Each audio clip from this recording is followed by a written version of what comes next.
The emergency room doors burst open at 2:47 in the morning, and Emily Carter was still holding a bloody compress against a stranger's arm when the helicopter hit the landing pad hard enough to rattle the windows. She looked up. Through the rain-streaked glass, she counted 8 soldiers, full tactical gear, moving fast. Her stomach dropped before her brain caught up. "You!" Administrator Richard Vance stepped into her path, blocking her view. His voice was quiet, the kind of quiet that meant he'd already decided. "You don't belong in that trauma room. You never did." Emily said nothing. What Vance didn't know, what none of them knew, was that the man bleeding out on that gurney was carrying a medical code she'd memorized 6 years ago in a classified briefing room that didn't officially exist. And she was the only person in this hospital who could read it. What city are you watching this story from? Leave a comment below. I want to know how far my story has traveled. Don't forget to follow the channel and hit the like button so you never miss what comes next. The town of Ralston, Montana had exactly one hospital, one diner that closed at 8, and a population that mostly agreed on everything, including the fact that outsiders took longer to fit in than they ever admitted. Emily Carter had been here 14 months. She still felt like an outsider. It wasn't dramatic, the way people made her feel small. Nobody at Kessler Valley Medical Center screamed at her in the hallways or wrote her name on bathroom walls. It was quieter than that. It was the charge nurse, Donna Pruitt, who stopped mid-sentence whenever Emily entered the break room, as if the conversation were something Emily hadn't earned the right to hear. It was Dr. Marcus Holt sighing through his nose before he answered her questions, that particular exhale that meant, "I'm going to explain this slowly," even when Emily had already looked up the answer and was only confirming it.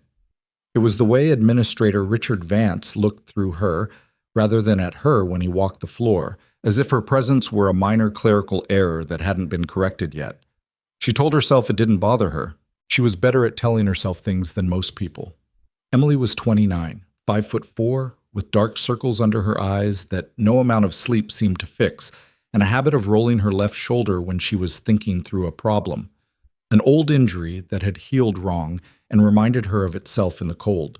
She had a face that people called young and meant as an insult, and she wore her dark hair pulled back so tight it gave her headaches by the end of a shift. She didn't bring homemade food to the potlucks. She didn't join the fantasy football bracket. She answered questions with the minimum number of words required, and then went back to work, which some people read as arrogance, and others read as something they couldn't name but didn't like. She had her reasons for being here. She didn't share them. What she was, professionally speaking, was excellent. She knew that the same way she knew her own blood type, not from pride, but from fact. She could read a trauma patient in 30 seconds. She anticipated complications before the attending noticed the warning signs. Her medication calculations were precise in a way that had nothing to do with double-checking and everything to do with the kind of drilling that got into your bones. Dr. Holt had quietly corrected a dosage error she'd flagged 2 months ago without acknowledging she'd caught it first, and she'd let it go because the patient was the point, not the credit. The night of October 14th started the same as most nights. She came in at 11, changed into scrubs, clocked in. The ER was mid-level busy. A fractured wrist from a bad ladder situation, a toddler with a fever that had scared the parents more than the numbers warranted, an elderly man with chest pressure who turned out to be having a panic attack and needed someone to sit with him more than he needed medication. Emily did all of this. She also covered for a tech named Paolo who'd gone home sick, restocked 2 crash carts, and drank bad coffee from a machine that had been broken for 6 weeks and nobody had fixed. Donna Pruitt found something to criticize in everything she did. The documentation wasn't formatted correctly. The IV line wasn't taped the way Donna preferred. Emily had apparently said something to a patient in room 4 that Donna had decided was outside scope. Though when pressed, Donna couldn't articulate what specifically had crossed the line. Emily didn't argue. She corrected the documentation. She retaped the IV. She moved on. At 2:11 a.m., a man was brought in by ambulance with lacerations across his torso and upper thighs consistent with a fall onto industrial debris. Or so the paramedic said. Emily was the first nurse to receive him, and she noticed 3 things immediately. The lacerations were too clean-edged for a fall, the bruising pattern around his rib cage was bilateral and precise, in a way that suggested impact from a controlled force rather than a tumble, and the man himself was in a controlled unconscious state. Not the loose, responsive unconsciousness of someone who'd hit their head, but the flat, contained kind that she associated with people who had been trained not to make noise when they were in pain. The paramedics had listed him as John Doe. No ID, no personal effects, no phone. She was beginning her assessment when Richard Vance appeared at the trauma room entrance. Vance was 53, with the kind of silver hair that looked expensive and the kind of posture that came from decades of being the tallest person in every room he'd chosen to enter. He had been administrator at Kessler Valley for 11 years. He had a habit of appearing in the ER during unusual situations that Emily had initially read as genuine engagement and had since revised to something more like territorial surveillance. Nurse Carter. He said her name the way people said a word they'd already decided was spelled wrong. What are we looking at? Unidentified male, approximately mid-30s. Lacerations don't match the reported mechanism. He's unconscious, but the presentation is atypical. I'd like to do a full secondary survey before we... Dr. Holt is on his way down. I know. I'd like to start the survey now. There's a notation on his... She stopped herself. There was a code on the patient's left inner wrist. A small, precise tattoo that looked to most people like a serial number or a personal symbol. To Emily, it was something else. There's a notation I need to look at more carefully before we proceed. Vance glanced at the tattoo. That's a personal tattoo, Nurse Carter, not a medical notation. I understand why it looks that way. I'm glad you understand something. He turned toward the door. Dr. Holt will lead this. You'll assist as directed. She wanted to say 6 different things. She said none of them. Holt arrived 8 minutes later, still pulling on his white coat, and did the assessment the way he always did. Methodically, unhurried, with the confidence of someone who had been right enough times that he'd stopped accounting for the times he hadn't been. He ordered imaging and a standard trauma panel. He didn't ask Emily for her observations. She offered them anyway, keeping her voice neutral, presenting the facts about the lacerations and the bilateral bruising as calmly as she could. Holt listened the way he usually listened to her, with his chin tilted up slightly, which meant he was already preparing his response before she finished speaking. The bruising pattern could be from the fall. Industrial sites have irregular surfaces. The depth-to-width ratio on these cuts is more consistent with a sharp implement than jagged debris. Emily. He used her first name when he wanted to signal that the conversation was over. I appreciate your thoroughness. Let's wait for imaging. She stepped back. She documented her observations in the chart, every single one of them, with timestamps, because if she was wrong, she wanted it on record. And if she was right, she needed it on record even more. The imaging came back at 2:44 a.m. There were fragments, 3 of them, small and embedded at depths that didn't come from falling onto debris. They came from something that had been moving fast in the opposite direction. She was reading the scan when Vance reappeared. Nurse Carter. His voice had shifted slightly, tighter, with something underneath it. I need you to step out. Dr. Holt should see these results immediately. The fragments are, I said step out. Mr. Vance, this patient has shrapnel. Security. He said it without raising his voice. He didn't need to. 2 security guards materialized from the hallway. Not hospital security in the usual sense, but the after-hours contract staff who were large and professionally uninterested in context. Escort Nurse Carter to the break room. She's off this case. You can't... She stopped herself. She looked at the security guards. She looked at Vance. She looked at the patient on the table. Document this, she said to anyone who would listen.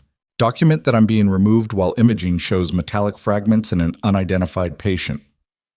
Nobody wrote anything down. They walked her to the break room. One of them stood outside the door. She sat down. She stared at her hands. She breathed. The thing about Emily Carter was that she didn't panic. It wasn't that she was unnaturally calm. Her hands were trembling slightly right now, and there was a hot, terrible anger sitting in her chest that she wasn't sure what to do with. But panic required a belief that things were beyond management, and Emily had been in situations that were considerably beyond this one, and she had managed them. She had learned to think inside bad situations rather than around them. She thought about the code on the man's wrist. There were 18 alphanumeric characters in that tattoo. She'd only seen 3 characters before the security guards moved her back, but 3 was enough. The prefix was one she'd been briefed on during a 40-minute session in a building in Virginia that had no public address. She'd been 23 years old, 6 weeks into her assignment to a unit whose name didn't appear in any official military documentation. The patient on that table was not a civilian accident victim. She needed to be back in that room. She was still working through her options when the windows rattled. It was a low, heavy vibration, the kind that came from a helicopter, but not a med-flight helicopter. Not the weight and rhythm of those. This was something heavier. Multiple rotors. She'd only heard that sound a handful of times in her life, and every one of those times had been somewhere that people with regular lives didn't go. She stood up. The security guard outside the break room door turned his head. Through the small window in the door, she watched him look down the hallway toward the ER entrance. She watched his posture change, the slight backward step, the unconscious shift of weight that people made when they encountered something that didn't fit the category they'd prepared for. Emily put her hand on the door. The guard didn't stop her. He was too busy staring at whatever was coming down the hallway. She opened the door and stepped out. The ER looked different than it had 6 minutes ago. The overhead lights felt more exposed somehow. Several nurses and techs had clustered near the nursing station with the specific stillness of people who'd decided that not moving was the safest approach to a situation they didn't understand. Doctor. Holt was standing in the middle of the floor with his tablet hanging loosely from one hand, and the expression on his face was the one she'd never seen there before. Not confidence, not mild condescension, but something closer to confusion. 4 men in tactical gear came through the ER doors first. They didn't run. That was the thing about people trained the way these men were trained. They moved with the particular efficiency of those who'd learned that speed and movement were different things, and that purposeful was faster than fast. They swept the room in seconds, positioning at the corners, hands not on weapons, but near them. Then 2 more came through, and between them was a man in combat utilities without insignia, and behind him was a woman Emily didn't recognize. Mid-40s, sharp-eyed, in civilian clothes that had the specific quality of being more expensive than they looked.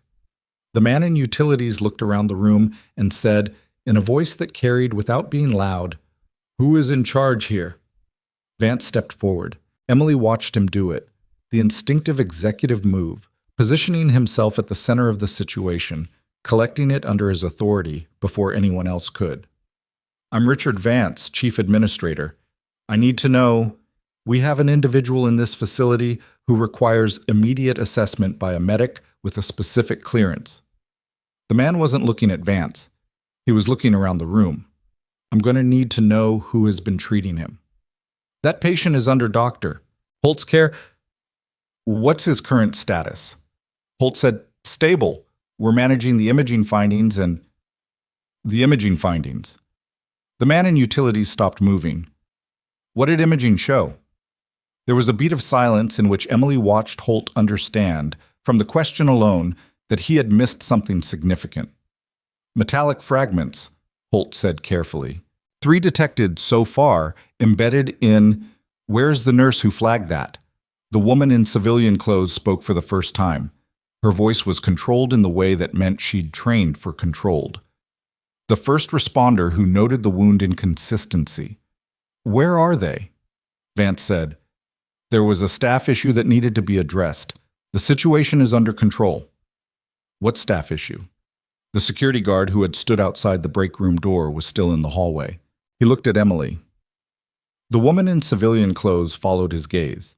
Emily was standing at the edge of the corridor, still in her scrubs, her ID badge turned sideways against her chest, the way it always went when she moved fast. She met the woman's eyes. The woman said, "Name?" "Emily Carter, charge nurse, ER rotation." "You flagged the wound inconsistency? And the imaging, and the wrist notation." She kept her voice even. "I was removed from the case before I could complete my assessment." The man in utilities turned slowly to look at Richard Vance. Vance said, with the confidence of someone who had been the highest-ranking person in every difficult conversation he'd ever had, "The nurse was interfering with the clinical process. I made an administrative decision. You removed the one person in this building who could identify this patient's medical protocol," the woman said. Her voice hadn't changed in volume or temperature, but something in it had flattened out completely, become factual in a way that was worse than anger. "You removed her, and then you put an untrained team on a patient with active fragment wounds and a level 7 medical notation. Vance blinked. A level 7? Do you know what that means? He didn't answer. Emily did. She kept the knowledge behind her teeth because this wasn't the moment, but she knew exactly what it meant. It meant the man on that table had a specific systemic risk factor that standard trauma protocols would not account for, and if the wrong compound hit his bloodstream in the wrong sequence, something that any routine intervention might trigger without knowing, the consequences would not be limited to the patient. Nurse Carter. The man in utilities was looking at her now with an expression she recognized from a different context entirely. Not the workplace deference of a hospital hierarchy, but the specific attentiveness of people who were used to assessing capability quickly and didn't have time to be wrong. When did you last complete a Protocol 7 intervention? She thought about how to answer that in a room full of people who had no clearance for the real answer.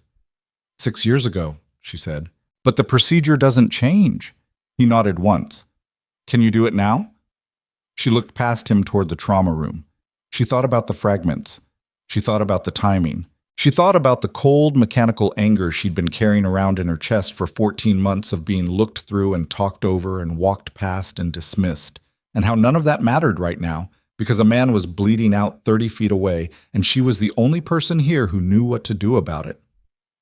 Yes, she said, but I need the room cleared of non-essential personnel, and I need someone to tell me what he was carrying. The woman in civilian clothes reached into her jacket and produced a folded document. She handed it to Emily without ceremony. Emily unfolded it, read it, refolded it, handed it back. Richard Vance said, "Now wait a moment." The man in utilities said, "Step back." He said it the same way he said everything else, without volume, without performance. And Richard Vance, who had been stepping forward in rooms for 30 years and having people move out of his way, stepped back. Emily walked to the trauma room. She pushed through the door and looked at the man on the table. Under the harsh fluorescent light, she could see things Holt hadn't cataloged. The specific color at the edges of the largest laceration, the shallow irregularity in the breathing that wasn't distress but was a precursor to it, the way his fingers were curled with the particular tension of someone whose nervous system was beginning a process that would become a crisis in somewhere between 20 and 40 minutes. She had 20 minutes then, maybe 30 if she was precise. She wasn't sure she was going to be. She pulled on gloves. She looked up at the monitor. She took one breath, just one, the way she'd been taught, the specific discipline of not taking two, and she reached for the tray. "Someone get me a 12 gauge, she said to the tech who'd remained in the room. "And find me whatever you have on him that came in with the ambulance, every single thing."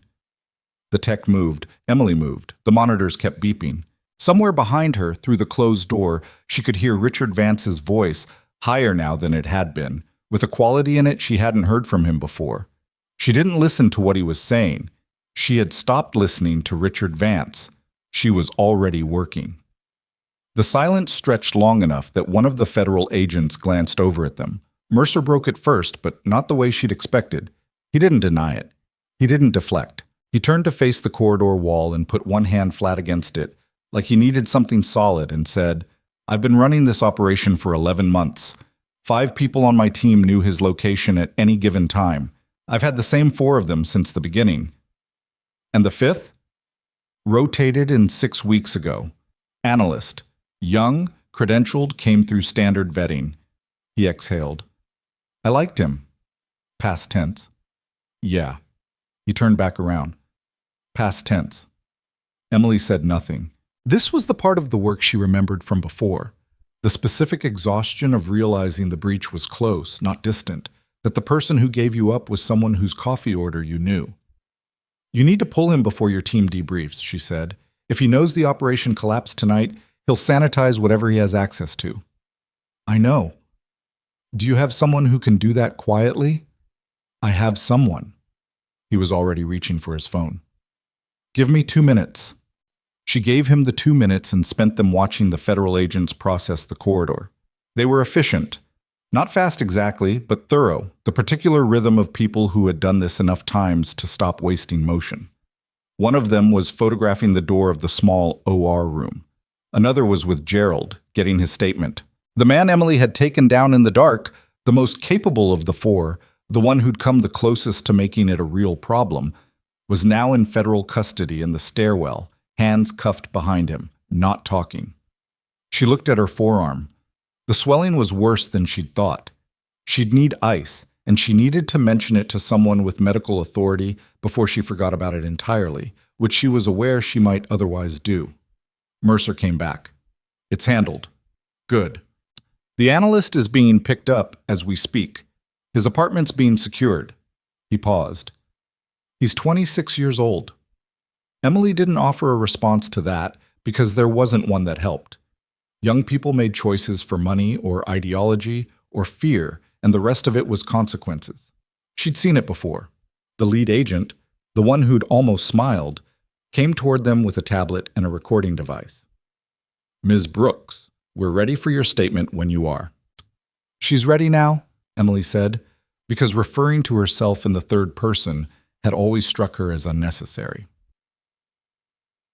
The statement took 40 minutes. She gave it seated in the family consultation room where she'd first talked to Mercer, which felt like a small irony. The agent, her name was Vasquez, she said at the start, without specifying title or division, asked the questions in the methodical sequence of someone building a timeline, and Emily answered them in order, without editorializing. What she saw, what she did, why she made each decision. She was specific about the reasoning, why the signal jammer told her about the operational plan, why the photograph mattered, why she'd prioritized the service corridor over the main stairwells. At some point, Vasquez stopped asking about the events and started asking about Emily's background, and Emily gave her the same thing she gave everyone: the nursing license, the hospital employment history, the years of clinical experience. Vasquez wrote it down. Then she looked up, and before nursing, military service. Branch? Army. Specialty? Combat medic. Vasquez wrote that down too slowly, in the way of someone who is writing down the thing they're being told and thinking about the thing they're not being told. She didn't push further, partly, Emily thought, because Vasquez was experienced enough to recognize a door that wasn't going to open, and partly because none of it changed the events of the previous 2 hours, which were what she actually needed for her file. One more question, Vasquez said.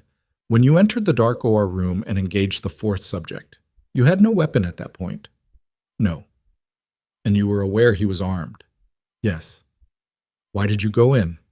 Emily considered the question. Not because she didn't have an answer, but because she wanted to give the right one. Because there was nobody else between him and the patient, she said, and the patient couldn't wait for someone else to be available. Vasquez looked at her for a moment. Then she closed the tablet cover and said, "Thank you, Ms. Brooks." Emily went to find ice for her arm. Well, the ER at 3:15 a.m. was quieter than it had been at midnight, the way hospital ERs move in cycles, the surge of late-night arrivals subsiding into the slower traffic of very early morning, the hours that belong to people who've been holding out hope that whatever's wrong would get better on its own. Dara was still at the station. One of the overnight residents was writing notes at a workstation in the corner. Everything hummed with its ordinary frequency. Dara looked at Emily when she came back to the floor, looked at the ice pack on her arm, looked at her face. "Do I want to know?" Dara said. "Probably not tonight. Are you okay?" "Nothing serious." Dara nodded slowly, with the particular acceptance of someone who has worked enough night shifts to understand that sometimes things happen in a hospital that don't make sense until later, and you just have to trust the people you've been working alongside. She handed Emily a fresh set of chart updates without being asked, and Emily sat down and started working through them, because her shift was still her shift. She'd been at it for about 15 minutes when Cross came back down. She saw him before he saw her. He came through the stairwell door instead of the elevator, which she noted as unusual, and he stood at the edge of the corridor for a moment as if he was orienting himself to the ordinary noise of the floor after whatever the third floor had been. Then he walked toward the nurse's station and stopped a few feet from where she was sitting. She kept her eyes on the chart. "Surgery's done," he said. "How'd it go?" "He's in recovery. Blood pressure's holding." He was quiet for a second. "It was a close case. If the pneumothorax had gone unaddressed for another 3 or 4 minutes." He stopped. "But it didn't," she said. "No." He stood there. She could feel him constructing something, assembling words in the way people do when they need to say a thing they don't usually say and can't quite find the shape of it. What I saw through the window, Dr. Cross. She set the chart down and looked at him. You don't have to do this right now. I want to. It's almost 4 a.m, and you've been in surgery for 2 hours. Brooks. He said it the same way he had in the corridor, the version of her name that was a question he didn't know how to finish. I've been working emergency medicine for 12 years, and I have never in my career seen a nurse, I've never seen anyone, do what you did tonight. She looked at him. He was tired, genuinely tired, the kind that comes from sustained concentration over hours, and his coat had a dried blood stain on the left sleeve from the surgery, and he looked for the first time in 14 months like a person rather than a position. You still have patience, she said. So do I. We can talk later. He held her gaze for a moment. Then he nodded, once, and went to his workstation. She went back to her chart. What? The witness's name, she learned at 4 a.m. from a federal agent who came down to update the staff on a need-to-know basis, was David Arlo. 43 years old. Former procurement officer with a defense contracting firm called Hargrove Solutions that had operated federal contracts for military equipment acquisition across 3 branches of service for 11 years. He had spent 8 months building a documentation case against a network of officials and company executives who had been systematically overbilling federal contracts, falsifying delivery records, and distributing bribes through shell accounts across 4 states. The total figure involved, the agent said, was in excess of $200 million. The agent said this in the flat, informational tone of someone delivering a briefing, and then he thanked the staff for their cooperation and left. Dara, who had been listening from the medication station, said quietly, 200 million. That's what he said. And they tried to kill him here, in this hospital. They tried, Emily said. Dara was quiet for a moment, then, is that why you have ice on your arm? Emily didn't answer that. She finished the chart she was on and moved to the next one. The rest of the shift passed in the ordinary way of post-surge early morning. A steady trickle of cases, nothing critical, the floor operating at the pace of a machine that had reset after a difficult hour. Emily worked through it. She was aware of a growing fatigue in her legs and a headache developing somewhere behind her left eye that was probably dehydration, and she drank 2 glasses of water from the break room and took something for the headache and kept going. At 5:40, the stairwell door opened and Mercer came through it. He looked worse than he had 3 hours ago. More tired, more worn, the contained urgency energy replaced by something that was working harder to stay contained. He found Emily at the far end of the nurses' station. The analyst, he said. He talked. She waited. The network didn't just know Arlo's location. They had access to the operational timeline. They knew the federal case was moving to charging within the next 2 weeks. He paused. Which means they weren't just trying to silence a witness. They were trying to collapse the case before it got to a grand jury. How many people does that implicate? 7 named individuals in the charging documents. 3 active duty officers, 2 executives at Hargrove Solutions, 1 congressional staffer. He set his jaw. And 1 federal prosecutor. Emily stilled. Inside the case, the prosecutor who was supposed to be presenting the evidence to the grand jury next week. He kept his voice low, measured. She's been with the case for 4 months. Emily processed this. It wasn't surprise exactly. The architecture of what she'd seen tonight had always suggested a bigger structure than 4 operatives and a corrupt analyst. But there was a difference between inferring a thing and hearing it confirmed, and she felt the weight of it in the specific way that comes from realizing how close it had all come to not mattering. The evidence Arlo has, she said, it's physical documentation, encrypted drives, physical documents, and a recorded testimony he gave in a secured session 6 weeks ago. We have duplicates in 2 separate federal secure facilities. So even if the case survives without him, but the testimony is more powerful with a living witness. He held her gaze. You kept the case alive tonight, not just Arlo, the whole thing. She picked up the chart she'd set down. I kept a patient alive. What the case does with that is someone else's work. Mercer studied her for a moment.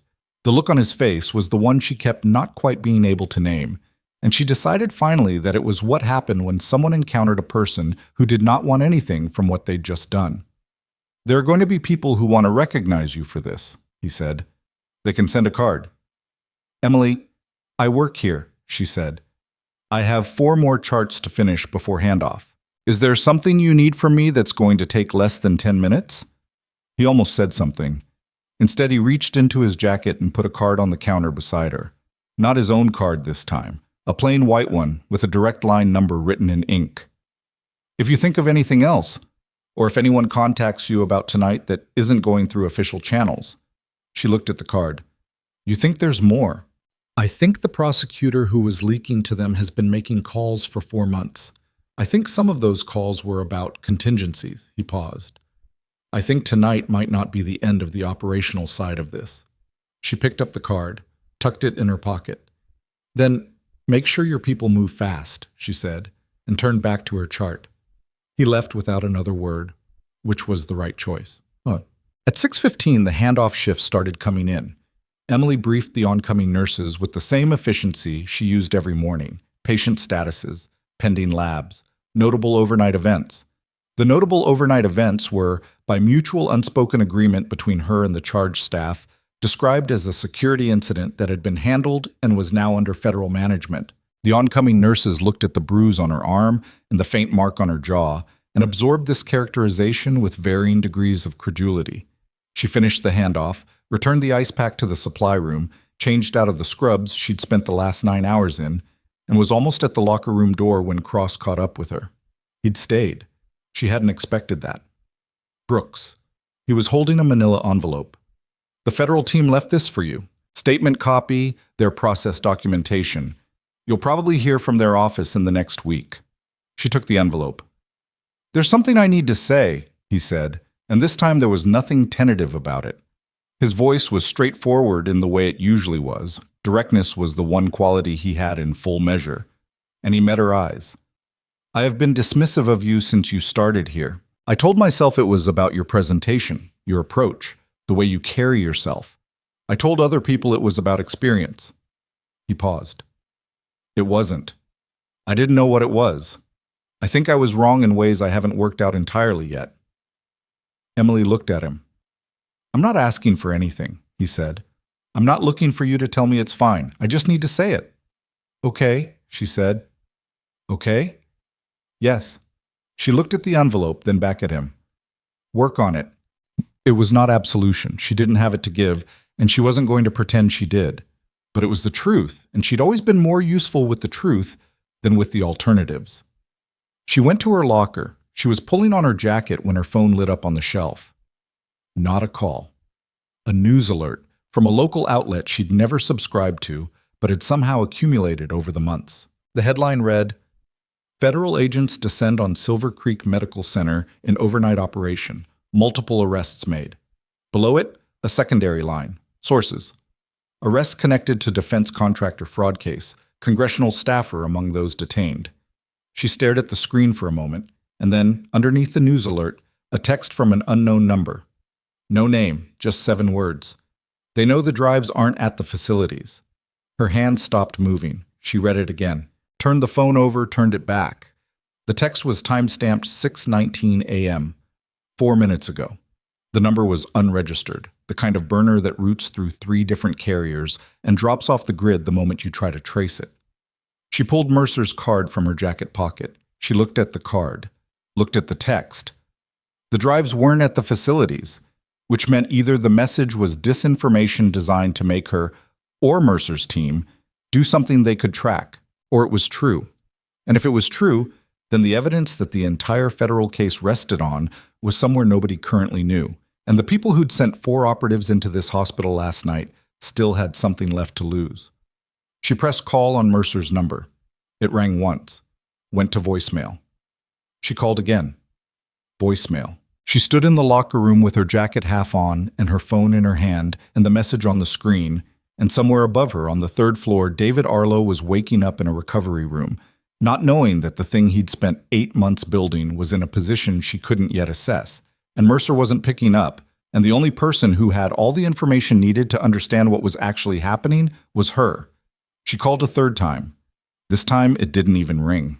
The tech's name was Ricky, and he was 24 years old and had been working at Kessler Valley for 8 months, and he had never in his life moved as fast as he moved in the next 90 seconds. Emily didn't have to tell him twice about anything. That was the thing she noticed first. He read her hands, anticipated the next request before she finished the current one, and kept his mouth shut in the specific way that meant he was paying attention instead of managing his anxiety out loud. She filed that away. Good tech. Remember his name? The patient's vitals were degrading in the pattern she'd expected. Blood pressure drifting down in increments too small to alarm a standard monitor, but too consistent to be noise. She'd seen this exact progression twice before. Once in a forward operating base outside a city she wasn't authorized to name, and once in a converted field hospital that had officially been a supply depot. Both times, the margin between intervention and loss had been smaller than anyone watching would have believed. She worked.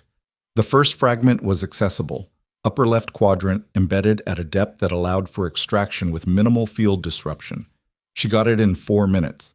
It came out clean, which was good, but the tissue around it was showing the early inflammation that meant the others weren't going to be as cooperative. She packed the site, updated the monitor settings, and moved.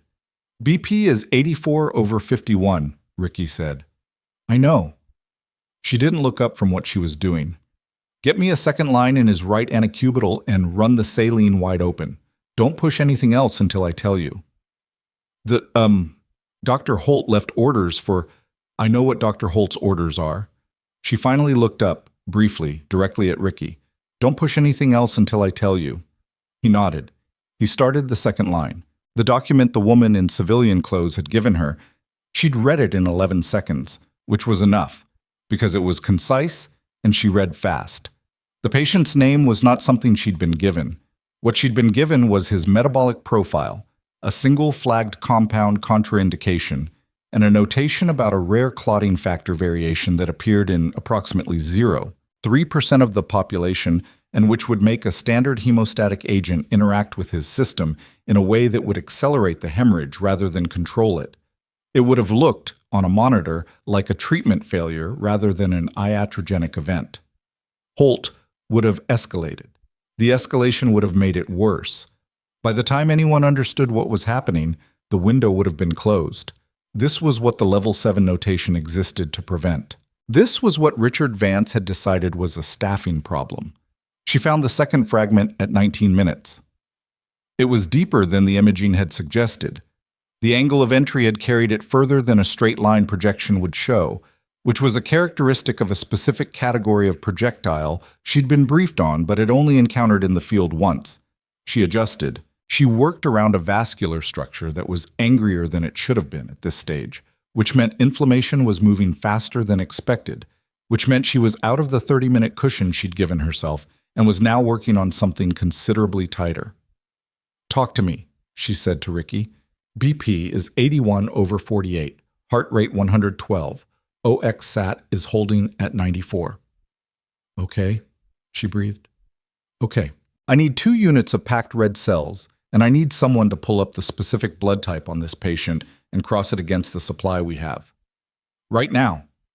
Ricky got on the phone. Emily kept working.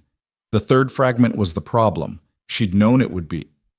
The imaging had shown the depth, and depth plus the clotting contraindication meant she was operating with a very specific set of tools she was not currently in a room with. She came up out of the wound and looked at the tray. I need a 4mm retrieval loop. Do you carry that here? Ricky looked at the tray. He looked at the supply cabinet. The expression on his face told her the answer before he said it. I don't think... Look in the bottom drawer of the secondary supply cart. The one by the... She stopped herself because she didn't know the layout of this room the way she knew the layout of other rooms. Which drawer has the endoscopic retrieval tools? I don't know if we have those. She thought for 3 seconds. 3 seconds was a long time when she was thinking, because she didn't use any of them for anything except the problem. Then she said, get me an 18-gauge needle bent at a 20-degree angle and a hemostat with a jaw width under 3 millimeters. I can work with that. Ricky stared at her. Is that... It'll work. Go. He went. While he was gathering what she needed, she held pressure on the third site and ran through the mechanics in her head. This was something she'd learned from a surgeon named Wes Taggart, who had been working in conditions that made this trauma room look like an operating theater on a cruise ship, and who had told her once that improvisation wasn't a skill, it was a discipline, that you improvised correctly by understanding the principle so well that the tool became secondary. She'd thought he was being philosophical at the time. She understood now that he'd been being practical. Ricky came back with the needle and the hemostat. She looked at them. She bent the needle herself, a precise angle she could feel more than measure, and clamped it in the hemostat's jaw. "Hold the light steady," she said, "and don't move." He held it. He didn't move. She went in. What happened over the next 11 minutes was not graceful. She lost the fragment twice and had to reorient both times without rushing, because rushing with a bent needle in a compromised wound bed was how you turned a difficult situation into a catastrophic one. Her hands cramped once. The old injury in her shoulder radiated down into her forearm with the sustained position, and she paused for 4 seconds to let the muscle release before she continued. She was aware of the monitors and Ricky's periodic updates and the sound of voices outside the door. But she kept all of that at the edges of her attention, the way she'd learned to keep ambient noise in a forward position, present enough to register, far enough not to intrude. The fragment came free at the 31-minute mark. She stared at it for a moment. Small, dark, slightly irregular, in a way that confirmed what she'd suspected about its origin. Then she set it aside and packed the sight and said, "BP?" without looking up. 86/52, Ricky said. "Heart rate is coming down. 104. She nodded. She stripped her outer gloves, checked her work, and stood up straight for the first time in half an hour. Her back protested. Her shoulder was a sustained complaint. She ignored both. "He needs a transfusion, the units I ordered, and then a minimum of 4 hours of one-to-one monitoring with vital checks every 15 minutes. If his pressure doesn't hold above 90 systolic within the next 2 hours, I want to know immediately. Don't give him anything from the crash cart protocol without checking with me first." "I will," Ricky said. He paused. I've never seen. Document everything, every step, every intervention, every timestamp." She looked at him. "You did well." He looked surprised. She supposed people didn't say that to him often. She pushed through the trauma room door and walked back into the ER. The room had rearranged itself in her absence. The tactical personnel had spread their containment, 2 at the main entrance, 1 stationed at the corridor to the administrative wing, 1 she couldn't locate, which meant they were somewhere she wasn't seeing. The woman in civilian clothes was standing near the nursing station with a phone against her ear, and the expression of someone receiving information they weren't surprised by but weren't pleased about. The man in utilities, she still didn't know his name, was at the center of the room with Vance, and the conversation between them was the kind that didn't technically qualify as an argument because one of the parties had already lost and was still trying to speak. She heard Vance say, "Within my authority as administrator to make staffing determinations during a clinical..." The man in utilities said, "I understand what you're saying." The way he said it made Vance stop. Emily understood why. There was a specific intonation that people with certain kinds of experience used when they said "I understand," not as agreement, not as empathy, but as acknowledgement that they had received the information and were setting it aside. It was dismissal dressed as courtesy, and it was more final than anything louder would have been. She stopped a few feet from them and said, "Fragment 3 is out. He's hemodynamically tenuous but stable. He needs the transfusion to hold in consistent monitoring." The man in utilities turned to look at her. Something in his posture shifted in a way she wouldn't have been able to name but recognized. A recalibration, the way people adjusted when a variable changed in a direction they'd expected, but not confirmed. "You're sure about the extraction?" "I'm sure." "And the contraindication?" "Nothing from the crash protocol was administered. I confirmed with the tech before I started." He nodded, looked at Vance, looked back at Emily. "Thank you, Nurse Carter." The words were simple. The weight behind them was not. It landed in the room, and Vance felt it. She could see him feel it, the slight tightening around his jaw, the adjustment of his hands from loose at his sides to clasped in front of him, the unconscious management of an instinct to argue with something that no longer had an opening for argument. Donna Pruitt was standing at the edge of the nursing station, and Emily saw her watching. Donna had been charge nurse at this hospital for 9 years. She'd managed 2 previous administrators and had outlasted 1 departmental restructuring and 1 near accreditation failure, and she had survived all of it by reading situations accurately and backing the correct position early. Emily watched Donna read this situation. Donna looked at the tactical personnel at the entrance. She looked at the woman on the phone by the nursing station. She looked at the man in utilities who had just thanked Emily Carter by name and title in front of a room full of people who had spent 14 months treating Emily like she'd been placed there by mistake. Then Donna looked at Vance, and Emily watched the look go from assessment to conclusion in the space of about 2 seconds. Donna picked up a chart and found something very important to attend to. The woman in civilian clothes ended her call and walked over to the group. She introduced herself, finally, with a name, Agent Sandra Rowe, which told Emily something about which branch she represented without specifying further, and said, "We need to talk about the administrative decision that was made tonight." Vance said, "I'd like to have legal counsel present for any—" "That's your right," Rowe said, "and we can absolutely wait for counsel. We have time. What we're going to talk about isn't going anywhere." She looked at Emily. "Are you all right?" The question surprised her. Nobody in this building had asked her that in 14 months. "I'm fine," Emily said, which was mostly true. Her shoulder was bad, and she was tired in the deep way that came from sustained precision under pressure. And there was something sitting in her chest that she didn't have a clean word for. Not triumph, not relief, something more complicated than either. "I need to check on the patient in an hour." "That's fine. You're not going anywhere tonight anyway." Rowe said it matter-of-factly, not as a threat but as information. "We're going to need a full account of what happened from the moment that patient was brought in."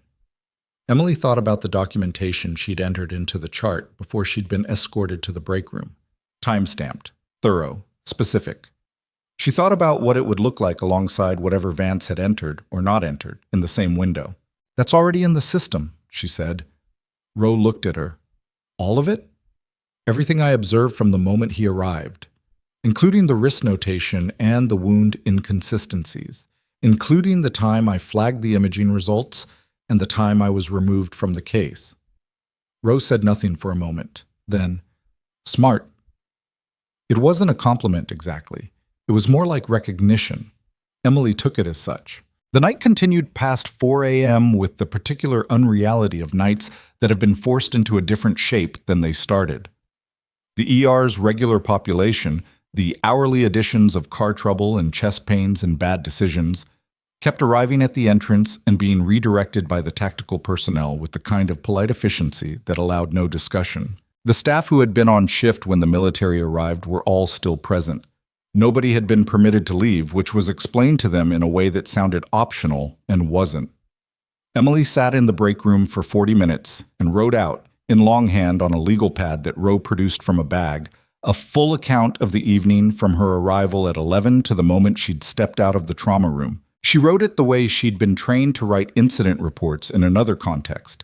Factual, sequential, specific about time and observation, while precise about the distinction between what she'd seen and what she'd concluded from it. She crossed out 2 things and rewrote them because the first version was more interpretive than she wanted, and accuracy mattered more than narrative. When she was done, Rowe read it without comment. Then she set it face down on the table. "Your military record isn't in any system I'm permitted to access," Rowe said. "No," Emily agreed, "but your discharge documentation lists you as a civilian nurse with standard credentials." "Yes." "And you've been working here for 14 months." "Yes." Rowe looked at her with the particular expression of someone assembling a picture from pieces they don't have permission to name. "Why Ralston?" Emily looked at the wall across from her. There was a motivational poster on it, a photograph of a mountain range with a phrase about perseverance printed across the bottom in white text. She'd looked at that poster approximately 300 times in 14 months. She'd never found it motivating. "I needed somewhere quiet," she said. It was true. It wasn't the whole truth, but no part of it was false. Rowe didn't push. Emily noted that. People who knew when not to push were either trained very well or naturally perceptive, and Rowe seemed to be both. At 5:16 a.m., Emily went back to check on the patient. His pressure was holding, 92/58, which was not comfortable but was stable. His color was better than it had been. His breathing had settled into a pattern she recognized as real sleep rather than the enforced unconsciousness of before. Ricky was still there, still monitoring, looking exhausted in the way of someone who'd been running on adrenaline that was now metabolizing. "Has he said anything?" Emily asked. Not clearly. He said something about 20 minutes ago. Sounded like a name or a number. I couldn't tell. What did it sound like? Ricky thought about it. Sounded like Pharaoh or Arrow, something like that. Emily kept her face very still. She said, "Document that too." She went back to the hallway. The man in utilities, she'd been given a name at some point, Commander Steele, which she'd tucked away, was in the corridor outside the trauma room talking in a low voice on a secure radio. She waited until he was done. "The patient said a word in his sleep," she said. "My tech documented it. It may be relevant to the people you're reporting to." Steele looked at her. "What word?" Ricky documented it as Pharaoh. "I don't know if that's accurate. Partial consciousness isn't the most reliable communication channel." Something happened in Steele's face that he didn't completely control. It was brief, a tightening around the eyes, a fractional stillness, and then it was gone. "I'll note that," he said. His voice was perfectly even. She watched him walk back down the corridor, radio already at his ear. She thought, whatever Pharaoh is, it matters. And whatever it is, it's bigger than one wounded man in a Montana hospital. She stood in the corridor and felt the shape of something she couldn't see yet. The edge of a structure whose full dimensions were hidden, the way you could feel the presence of a large thing in a dark room before your eyes adjusted. She'd felt this before. In her experience, this feeling was a warning more than an intuition. She went back to the break room, sat down, and stared at the motivational poster until the mountain stopped looking like a mountain and started looking like an obstacle. At 6:45 a.m., the day shift began to arrive. This was its own kind of collision. The people who'd been here all night trying to brief the people just arriving, and the just arrived people trying to understand why there were armed tactical personnel at every entrance, and why Dr. Holt looked like he hadn't slept, and why Administrator Vance was sitting in a conference room down the hall with Agent Rowe and two people in suits who had arrived at some point and hadn't introduced themselves to anyone. Emily watched all of this from the nursing station where she was updating patient charts.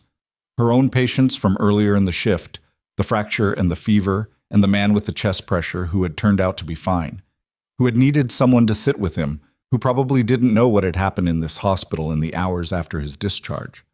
Donna Pruitt arrived at 7 a.m. and stopped at the nursing station. She looked at Emily. She looked at the charts Emily was updating. She looked at the situation around them. "How long have you been here?" Donna asked. "Since 11. Donna nodded slowly. "The patient in trauma 2 is stable, holding blood pressure. He needs monitoring for another minimum 3 hours before I'd feel comfortable about the trajectory. You're going to need to brief Dr. Kearney." Kearney was the day shift attending. Emily had interacted with him enough to know he was competent and non-defensive about receiving information from nursing staff, which in her experience was rarer than it should have been. She's going to want to know the full picture. "I know." Emily paused. "All of my interventions are documented in the chart." Donna looked at her for a moment. Not the look she usually gave Emily. The sideways, assessing, vaguely skeptical look of someone waiting for a mistake, but something more direct than that, almost uncomfortable in its directness. "I heard what Vance did," Donna said. "Last night. I heard what happened." Emily waited. "I'm not going to pretend I've been—" Donna stopped, restarted. "I'm going to brief Kearney. You should get some rest." It was not an apology. Emily did not expect apologies from Donna Pruitt, and she wasn't sure she wanted one anyway. Not from this distance, not at 7 in the morning after a night like this one. What it was an acknowledgement. It was Donna confirming that she'd read the room correctly, that the position she'd calculated at 3 a.m. had resolved into the position she'd suspected, and that she was, in her particular practical way, adjusting accordingly. Emily appreciated practicality more than sentiment. She always had. "I'll brief Kearney first," Emily said. "Then I'll go." She spent 20 minutes with Dr. Kearney, who listened to everything, asked 3 precise questions, and then went directly to the trauma room without posturing or performing authority over information. Emily liked her immediately. She was collecting her things from her locker when her phone buzzed. It was a number she didn't recognize, not an area code she knew. She stared at it, let it ring, didn't answer. The voicemail notification appeared 30 seconds later. She almost didn't play it. She stood with her thumb over the notification and had a full conversation with herself about whether playing it was the right call. And the conversation ended the way those conversations usually ended for Emily, with the conclusion that not knowing was worse than knowing, and that she'd made decisions with worse information than whatever was in that message. She played it. The voice was male, older, with a quality of precision in the cadence that she associated with people who'd spent long periods of time in environments where inexactness had consequences. He said only 2 sentences. The first was, "We know where you are, and we know what you did tonight." The second was, "Stay away from the patient." The message ended. Emily stood in the locker room and listened to the silence where the voice had been. She played it again. She noted 3 things. The background ambient noise was institutional, not outdoor, probably a hallway or a waiting area. The voice had no regional accent, which meant it was suppressed or genuine, and she couldn't tell which. And the phrasing of the second sentence, "Stay away from the patient," was not a threat exactly. It was a warning delivered with the confidence of someone who believed the warning would be taken seriously. She stood very still. Then she forwarded the message to a contact in her phone listed only as a first name, Marcus, and typed below it, "This number. Tonight. Kessler Valley Medical. Someone is watching." She pressed send. She waited. No response. She put her phone in her jacket pocket, closed her locker, and walked out of the locker room. Down the corridor, past the nursing station, past the tactical personnel who nodded at her without speaking. Out through the ER entrance where the helicopter was no longer on the landing pad, and the rain from last night had become a gray, undecided morning. She sat in her car in the parking lot for 3 minutes. Then she went back inside. Because the patient's blood pressure was holding, but holding wasn't the same as stable, and there was a third possibility on the fragment trajectory she hadn't fully calculated yet, and she wasn't going to leave a patient she'd operated on, improvised or not, without being certain. And because whoever had left that message didn't know her well enough to know that stay away was not a direction she had ever been able to follow when something unfinished was on the other side of it. She badged back through the ER entrance. At the nursing station, she picked up the patient's chart. She was reading through the overnight notes when she noticed it. There was an entry at 5:52 a.m., 18 minutes before Ricky's handoff to the incoming day shift tech, that she didn't write and that didn't match Ricky's documentation style. It was a single line under the medication administration section. It listed a compound she hadn't ordered. It listed a dosage she hadn't authorized. The entry was logged under her ID number. Emily read it twice. Then she read it a third time, because she wanted to be absolutely certain that what she was reading was what she thought it was. Someone had added a fraudulent medication entry to the patient's chart using her credentials. If that entry was acted upon, if whoever treated the patient next read that chart and assumed the compound had been given and adjusted their protocol accordingly, the interaction with the patient's contraindicated clotting factor would produce exactly the crisis she'd spent 31 minutes preventing. She looked up from the chart. Across the ER, through the window of the trauma room, she could see the day shift tech. Not Ricky, someone she didn't know, reaching for the medication cart. She was already moving before she finished the thought. She hit the trauma room door at a run, which she didn't do. She didn't run in hospital corridors. Nobody who understood what running communicated to patients and families ran in hospital corridors. But she ran now because the day shift tech had the medication cart open and was reading from a printed protocol sheet and had his hand on a drawer.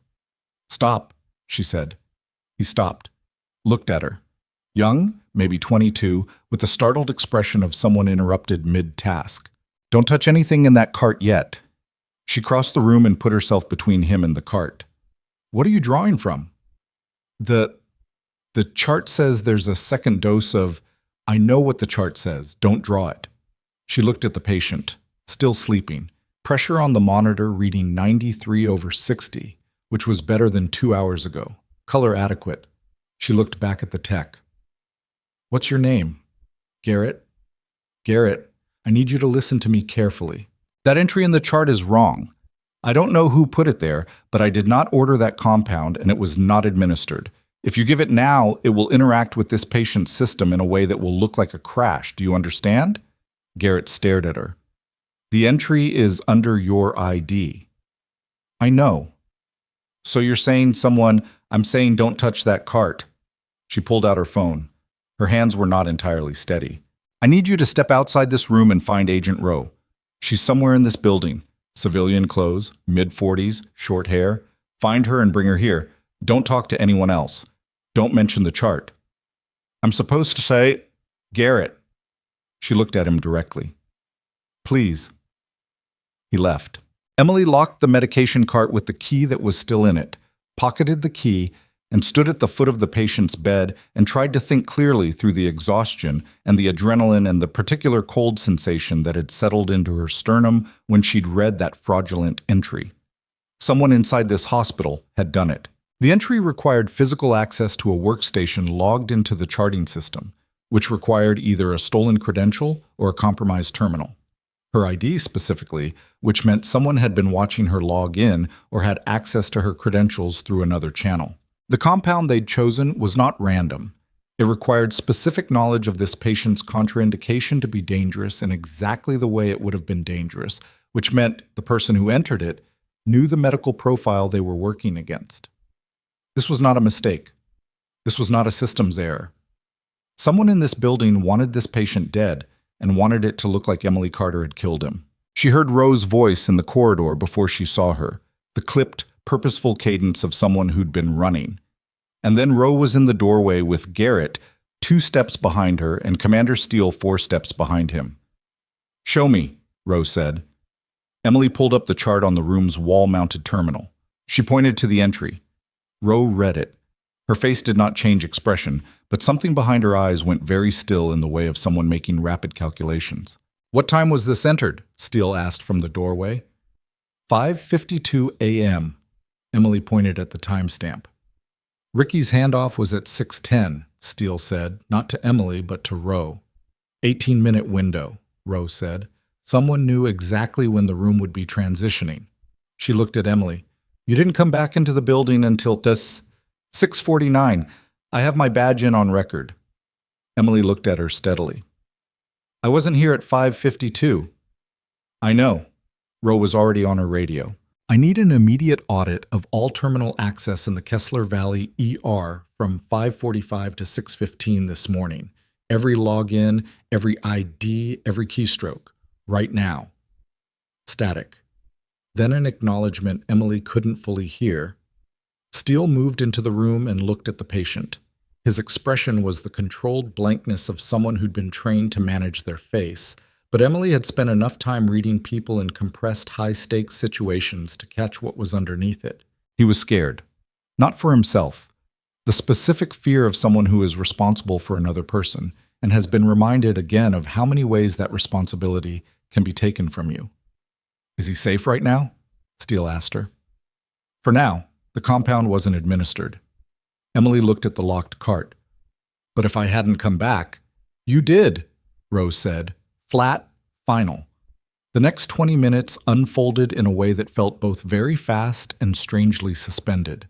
2 of Steele's tactical personnel took up positions inside the trauma room rather than outside it, which changed the room's atmosphere in a fundamental way. It became something closer to what Emily had worked in overseas, the specific geometry of a protected space inside a hostile one. Rowe's team pulled terminal access logs remotely, and within 9 minutes had an answer. Rowe came back into the room with her phone in her hand and the expression of someone who'd expected bad news but hadn't expected it to be this specific. The entry was made from the terminal in the administrator's office, she said, logged under Emily Carter's ID. The administrator's office was accessed at 5:49 a.m. using an override key that belongs to one person in this hospital. Nobody said the name. They didn't need to. Emily thought about Vance in the conference room. Vance, who'd been sitting with Rowe's colleagues since before 4 a.m. Vance, who would have known exactly what an untreated secondary interaction would produce. Vance, who had, she understood it now, not as suspicion, but as assembled fact, known more about that patient than an administrator responding to an emergency transfer had any reason to know. He had access to the patient's medical profile before I did, she said. He knew about the contraindication. Rowe looked at her. Explain. When he appeared in the trauma room, the first time before I was removed, he looked at the wrist notation and called it a personal tattoo. Immediately, without hesitation. Emily heard her own voice going flatter as she spoke, the affect compressing itself the way it did when she was assembling a case rather than having a conversation. He didn't look at it long enough to read it. He just identified it as irrelevant and moved on. You do that when you already know what you're looking at is dangerous and you want it dismissed. Rowe was quiet for a moment. The radio on her hip crackled once, and she silenced it. Richard Vance was flagged in a financial audit 14 months ago, Rowe said, and the way she said it, the careful, deliberate specificity, told Emily that this was not information being freely given, but rather information being offered in exchange for something Rowe wanted confirmed. An audit connected to a contract between this hospital and a private logistics company. The company has 3 shell subsidiaries registered in 2 different states and 1 overseas territory. 14 months ago. Emily had arrived in Ralston 14 months ago. She thought about the quiet she'd come here for, the distance, the small hospital in a small town where she'd believed, had needed to believe, that she was simply a nurse and that was enough, and that the things she'd done and known and carried from before could stay before. He's been protecting a pipeline, she said. It wasn't a question. We believe so. Rowe looked at the patient on the bed. And we believe the man in this room has information about where that pipeline ends. The compound in the chart. The phone call. Stay away from the patient. The pieces had been in front of her all night, and now they arranged themselves into something with edges. Vance didn't just try to remove me from the case, Emily said. He tried to use me as the mechanism. If that compound had been administered, the chart would show I ordered it. Yes. And I'd have no defense because my actual background isn't in any system anyone at this level can access. No, Rowe said. You wouldn't. Emily stood with that for a moment. The room was quiet except for the monitors and the low, continuous sound of the tactical personnel's radio traffic and the patient's steady breathing.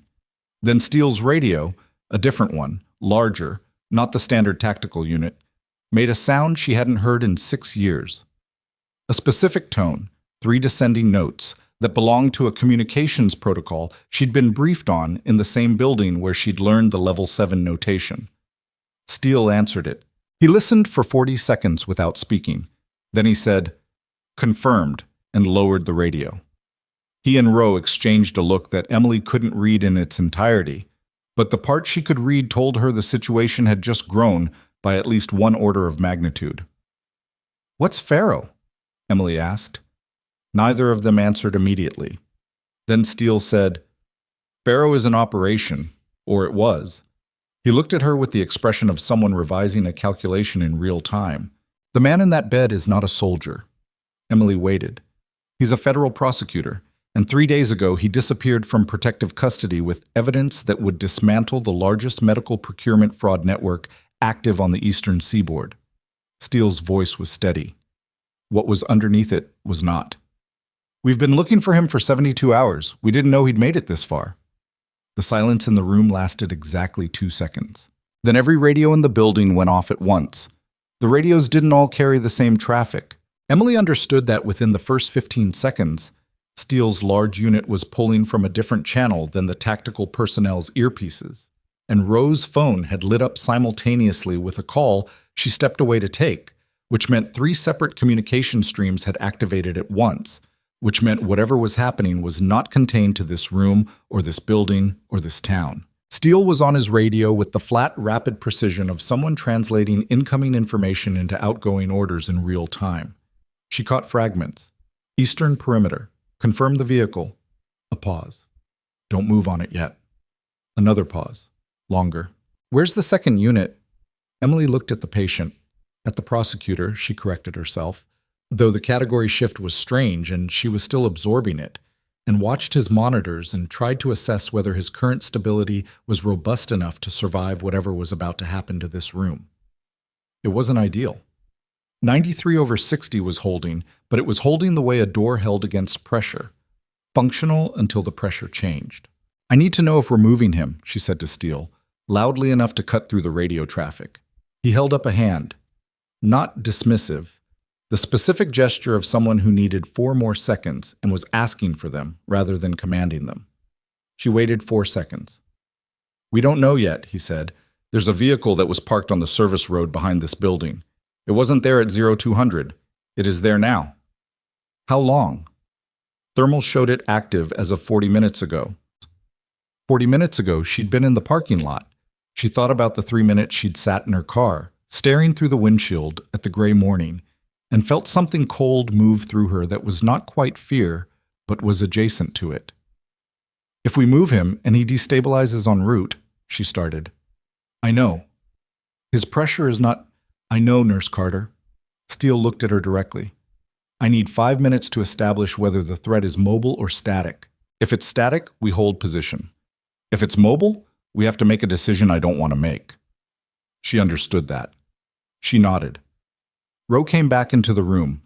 She'd ended her call, and there was something different about her posture. Not tenser exactly, but reorganized. The way people looked when a situation had clarified into a shape they recognized even if the shape wasn't good. "That was DOJ," she said. "They've been running a parallel investigation into the procurement network for 8 months. Farrow," she glanced at the patient, corrected herself as Emily had, "the prosecutor, his name is Daniel Weiss.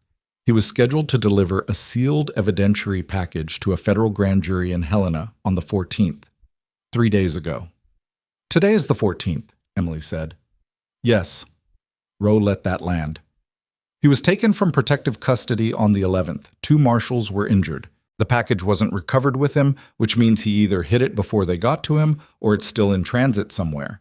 DOJ believes he's been trying to get to Helena on his own." Emily thought about the wounds, the lacerations, the fragments, the bilateral bruising. A man moving through hostile territory for 3 days with injuries he couldn't report without exposing himself, making it as far as Ralston, Montana, before his body stopped cooperating. "He drove himself here," she said. "We think so. There's a vehicle registered to a shell company in the hospital's east lot. It's been there since approximately 1:30. He walked into an ER controlled by the man who's part of the network he's been investigating." The room was quiet for a moment with the particular weight of a terrible coincidence that wasn't a coincidence at all, because Weiss had known, on some level, that he was running out of time and options, and had picked the nearest point of medical intervention without knowing what it was, or who ran it, or how deep the connection went. Or maybe he had known and had come anyway. Emily thought about that. She thought about what it took to walk into a place you knew was dangerous because the alternative was dying in a car on a service road. She thought she understood that particular calculus.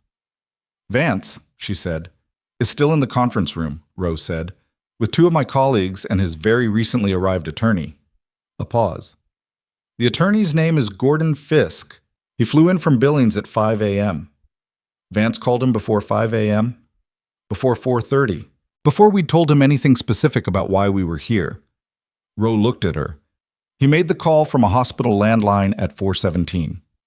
4:17 was 12 minutes after Commander Steele had thanked Emily in the ER corridor. 12 minutes after Vance had been in that room and understood, from the way the situation had reorganized around Emily Carter, that the version of events he'd been managing was no longer the version in play.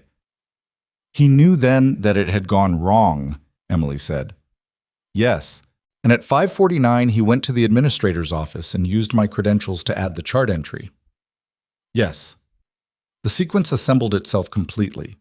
Vance had spent the hour between 4:17 and 5:17 calling his attorney and thinking through his position. He'd understood that the patient, Weiss, couldn't be allowed to stabilize and talk. He'd understood that eliminating Weiss directly, inside a building now occupied by federal agents and tactical personnel, was not possible. So he'd found a different mechanism, a medication error, logged under the credentials of the nurse who'd been removed from the case under documented circumstances that made her look like a problem. The nurse whose intervention had, from Vance's perspective, disrupted everything. It was methodical. It was the thinking of someone who'd been managing risk for a long time and had gotten practiced at it. It would have worked if Emily hadn't come back. She thought about what had made her come back. The unfinished calculation, the fragment trajectory she hadn't fully resolved, the inability to leave something open when she had the capacity to close it. She'd called it professional obligation, and it was that, but it was also something more personal than that. The particular stubbornness of someone who'd spent 14 months being told that her presence was optional and had never once believed it. Steele finished his radio communication and turned to face them both. The vehicle on the service road has a second occupant. Thermal shows 2 individuals. One appears stationary, one is mobile within the vehicle. Waiting for confirmation, Rowe said. Not a question. Waiting for Wise to either die from the chart entry or for the entry to be discovered and create enough legal chaos to require a transfer, at which point Steele stopped. At which point the transfer becomes the window. Emily looked at Garrett, who had been standing near the door with the stunned expression of someone who'd clocked in for a routine shift and had been inside a federal operation for 40 minutes. Go to the nursing station, she told him. Don't discuss anything you've heard. I'll come find you. He left with visible relief. What do you need from me right now? She asked Rowe. Weiss's status. Specifically, if we need to move him in the next 30 minutes, what does that look like? Emily turned back to the monitors. She ran through the numbers. 93/60, heart rate 98 now, oxygen saturation 95. The transfused units had done their work. The extraction sites were packed, and the tissue integrity, as far as she could assess without imaging, was holding. He hadn't spiked a temperature, which was the thing she'd been watching for. Fever in the first 8 hours post-extraction would indicate a complication she couldn't manage in a moving vehicle. 30 minutes is possible, she said. I'd want a transport nurse with him, and I'd want a line running continuously. If his pressure drops below 85 systolic at any point during transport, whoever's with him needs to know to stop and call it in immediately rather than push through. She paused. And I want to know where he's going before he leaves this room. Rowe looked at her. That's not standard. He's my patient. She said it simply. I operated on him with a bent needle and a hemostat in a hospital where someone just tried to kill him using my credentials. I'm asking where he's going. A beat. Helena Regional, Rowe said. We have a secured floor. Emily nodded. It was 2 hours by road in good conditions. Not ideal. Possible. The next phase of the morning had a different texture than everything before it. Faster in some ways, strangely administrative in others. Roa's team moved on the vehicle on the service road at 7:43 a.m., while Emily was preparing Weiss for transfer, and she heard the radio confirmation from across the room. 2 individuals detained, no resistance, no weapons discharged, and felt something in her chest release a fraction of pressure she hadn't fully registered she'd been carrying. She learned later from Rowe that the 2 individuals in the vehicle were employees of one of the Shell's subsidiaries connected to Kessler Valley's procurement contracts. Neither of them had medical backgrounds. They'd been told only that a transfer would be arranged, and that their job was to intercept it. Weiss left the building at 8:11 a.m. on a gurney with a transport nurse named Felicia beside him, an IV running, and a continuous monitor attached. Emily stood at the ambulance bay and watched the doors close. She'd written a transfer summary that covered everything she'd done and everything she'd observed and everything the receiving team needed to know, and she'd handed it to Felicia with the specific instruction to read it before they reached the highway, rather than after. Felicia, who had the competent, unfussy manner of someone who'd done 100 transfers and didn't need to be told to take her job seriously, said, "Okay." Then she looked at Emily more carefully. "You look like you've been here all night." "Since 11, Emily said. "Go home." Felicia said it the way Emily had said things to Garrett. Not unkind, just direct. "We've got him." The ambulance pulled out. Emily watched it until it turned onto the main road and was gone. Inside, the hospital was reorganizing itself around a new center of gravity. Rowe's team had expanded. 2 additional agents had arrived sometime around 7:30, and they moved through the building with the specific purposefulness of people executing a search protocol that had already been authorized. The administrator's office was sealed. The conference room where Vance had been sitting was no longer a conference room so much as a formal interview room, and the sounds that came from it, muffled, periodic, with long silences between, had the rhythm of a conversation that was not going Vance's direction. Emily found Steele in the corridor outside the sealed administrator's office. "The chart entry," she said. "Is it enough?" Steele looked at her. He understood what she was asking. Is accessing a patient's chart using stolen credentials and adding a fraudulent medication order that would have caused the patient's death, is that prosecutable? Or is it something that gets managed into ambiguity? With the terminal access logs and the badge record showing he was in the building at 5:49 and you weren't, Steele said, yes, and that's before the procurement fraud and the connection to Weiss's custody breach. He paused. It's enough. She nodded. He looked at her for a moment with the same expression he'd had in the trauma room, that recalibration, that adjustment. When you were briefed in Virginia, he said, on the Level 7 protocol, how old were you? 23. And you remembered it. I remember everything I'm briefed on. She said it without pride because it wasn't pride. It was a fact about how her memory worked, which had been useful in certain contexts and isolating in others. It's not a skill. It's just how I'm built. Steele was quiet for a moment.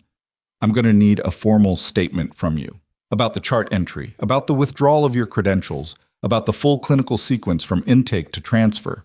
He paused. It will be thorough, and it may take most of today. I know. And then he stopped. I'd like to have a different conversation with you. Not today, when this is settled. She looked at him. About what? About what you've been doing in Ralston for 14 months. He said it without judgment, but also without softness. And whether that's where you want to stay.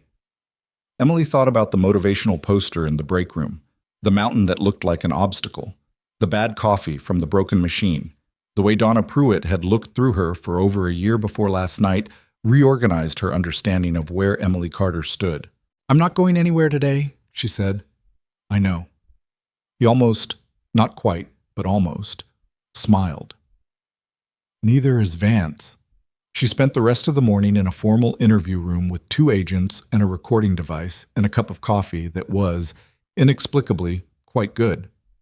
She gave her statement in the same way she'd written the longhand account for Roe, factual, sequential, precise, about the distinction between observation and conclusion.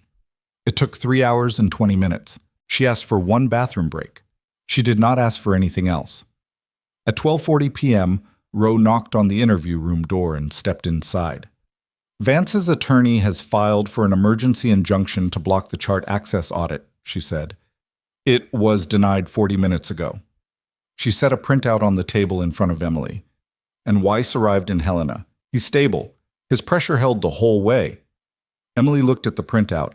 It was a fragment of the terminal access log, the specific entry that showed Vance's administrator override at 5:49 a.m., the login under Emily's ID, the compound entered and saved.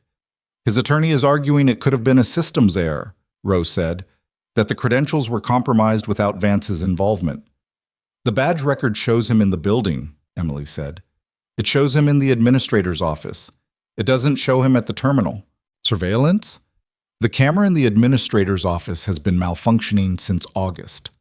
Roe said it with the particular tone of someone who found this unsurprising. Work order submitted in September, not yet repaired. Emily understood. Not proof of tampering, cochiet. Could be bureaucratic delay, could be budget, could be genuine malfunction. But the timing of an unrepaired camera in the administrator's own office, combined with everything else, was a data point that would be considered. What about the phone call at 4:17? Emily asked. Before we told him anything. His attorney is arguing he panicked when military personnel arrived at his hospital and called legal counsel as a precaution. Roe's voice was absolutely neutral. Which is a right he has. Emily looked at the table. She understood what Roe was telling her, which was not that Vance was going to escape consequences, but that the path to consequences was not going to be clean. It was going to be the kind of legal proceeding that took months and generated paperwork and made people who'd done terrible things look, temporarily, like people caught in a procedural dispute. She'd known this. She'd known it from the moment she understood what she was dealing with. Clean endings were for situations with fewer lawyers. The procurement fraud, she said. That's the larger case. 8 months of documentation, Rowe confirmed. Billing irregularities, ghost contracts, falsified vendor credentials. The preliminary figure is somewhere north of $4 million across 6 facilities, Kessler Valley being the largest single node. She paused. Vance was not the architect. He was a facility operator, someone who agreed to manage a node in exchange for a percentage and protection. Who's the architect? Rowe looked at her in a way that answered the question without answering it. Not something I'm going to tell you right now. Emily accepted that. It wasn't her case. She was a nurse. She had been, that morning, very briefly something more than a nurse. But that moment had passed, and what remained was the factual situation of what she did and where she stood. She was about to say something else when one of the agents in the room received a notification on his tablet and looked up with the expression of someone reading something unexpected. Vance just recanted the preliminary statement he gave at 4 a.m., the agent said. His attorney has filed a formal complaint against Agent Rowe and Commander Steele for coercive interviewing and is threatening a civil suit against the hospital on his behalf. The room was quiet. Emily looked at Rowe. Rowe's jaw had tightened by exactly the amount that represented the difference between a person who was in control of their reaction and a person who was in control and angry about what they were controlling. He's repositioning, she said. He understands the chart entry is a problem, so he's going on offense to create noise around the investigation. Will it work? Emily asked. It'll create delay. Rowe straightened. It won't change where this ends. Emily thought about delay. She thought about Weiss in a secured room in Helena, stable, alive, with evidence that had apparently survived whatever 3 days of hostile custody had done to him. She thought about the terminal log and the badge record and the 18-character notation on Weiss's wrist and the improvised retrieval tool she'd built from a bent needle and a hemostat. She thought about Richard Vance sitting in a conference room telling a story that put him at the center of a reasonable misunderstanding. And then her phone buzzed. The contact listed as Marcus. She hadn't heard from him since she'd forwarded the voicemail at 5:30 a.m. She picked up the phone and looked at the message. The number that called you belongs to a burner purchased in Billings on October 9th. Payment traced to a corporate account. Account is registered to Fisk Legal Group. Gordon Fisk, Vance's attorney. The attorney who'd flown in at 5 a.m. called before 4:30 and was now filing civil complaints to create procedural noise, had also been the source of the phone call that told Emily to stay away from the patient. Fisk hadn't been flying in to represent Vance. He'd been in communication with Vance and with the people watching the building since before Vance even called him. He wasn't damage control. He was part of the infrastructure. She looked up from her phone at Rowe. I need to show you something, she said, and then you need to make a call before Fisk files anything else. She handed Rowe the phone. Rowe read the message. Her face did not change in any way that would have been visible to a casual observer. To Emily, who had been watching faces in compressed situations for years, the change was specific and significant. The eyes went from the controlled neutrality of a field agent managing a complex situation to something colder and more focused, the look of someone who has just seen the perimeter of a problem expand outward in a direction they hadn't fully accounted for. Marcus, Rowe said. Who is Marcus? Emily looked at her steadily. Someone I trust. Rowe looked at the message again. Then she looked at Emily. Then she walked out of the room with her phone already at her ear, and the door fell shut behind her. And the 2 remaining agents looked at each other and then at Emily with the particular expression of people who understood that the situation had just changed, but didn't yet know in which direction. Emily put her hands flat on the table. She breathed. Somewhere in this building, Gordon Fisk was drafting civil complaints on behalf of a man who had tried to kill a federal prosecutor and frame a nurse for it. Somewhere in Helena, Daniel Weiss was in a secured room with evidence that could dismantle a network that had been operating for years. Somewhere in Billings, or beyond it, there was an architect that Rowe hadn't named and that Marcus apparently had. She thought, how far does this go? And then she heard, through the closed door, a sound she'd been hearing all morning, the controlled urgency of radio traffic, but different this time. More of it. Multiple units activating simultaneously, which was the sound of a perimeter response, which meant something was moving that wasn't supposed to be moving. She stood up. One of the agents in the room said, "You should stay." The door opened. Rose stood in the frame with the phone still in her hand and an expression that was no longer controlled. "Weiss is awake," she said. "He's been awake for 40 minutes, and he's been talking." Emily waited. "He didn't come to Kessler Valley by accident." Rose's voice was steady, but the steadiness was doing a lot of work. "He knew it was connected to the network. He came here deliberately, with documentation embedded in his person. Not a package, not a drive, not anything we were looking for." A pause. "Before he lost consciousness in his car on that service road, he made a phone call." "To who?" "To the FBI field office in Helena. He told them where he was going and why." Roe looked at her. "He told them there was a nurse at this hospital who would either get him out or document the attempt to stop her from doing so. He had your name, Emily. He had your name before he ever came through those ER doors." The silence in the room lasted exactly 3 seconds. Then the agent by the window said, very quietly, "Roe, Vance is gone." Roe turned. The agent was looking at his tablet. On the screen was a feed from the hospital's exterior camera network, the south entrance, the one that faced the parking lot, the one Emily had walked back through at 6:49 a.m. The timestamp in the corner read 1:04 p.m. On the screen, a silver sedan was moving toward the exit. In the back seat, visible through the window for exactly 2 seconds before the vehicle turned, was the silver hair and the too straight posture of Richard Vance. Roe was on her radio before the car completed the turn. Emily watched the empty road on the screen where the sedan had been. She thought about what Roe had just told her. Weiss had known her name. He'd come here knowing she was here, which meant someone had told him, which meant there was a thread connecting her presence in this town to a federal investigation she hadn't known existed, and that thread had been running parallel to her for 14 months without her knowledge. The quiet she'd come to Ralston to find. The distance she'd believed she'd put between herself and everything that came before. It had never been distance at all. They found the silver sedan 11 minutes later, 3 blocks from the hospital, engine running, driver's door open. The driver, one of Fisk's associates, it turned out, a man named Toller who had been posing as a legal aid, was sitting on the curb with his hands on his knees when the tactical unit arrived. And he did not resist, which told Emily something about the difference between people who believed in what they were doing and people who'd been paid to be adjacent to it. Vance was not in the car. He was in the hospital. This was the thing that took another 22 minutes to establish, and in those 22 minutes the building went through a controlled lockdown that looked, from the inside, like a very organized version of panic. Doors secured, staff directed to designated areas, patients who could be moved were moved, patients who couldn't weren't. Emily spent those minutes in the corridor outside the sealed administrator's office because it was a central point, and because she needed to be somewhere she could see what was happening rather than somewhere she was being managed. Steele found Vance in the hospital's basement at 1:31 p.m. He was in the records room, the physical records room, the one that housed paper documentation from before the hospital's digital transition, boxes and folders and binders going back 22 years. He had a box open on the table in front of him, and he was pulling files when Steele's team came through the door. Roe told Emily this afterward, and described Vance's expression as focused, which Emily thought was probably accurate.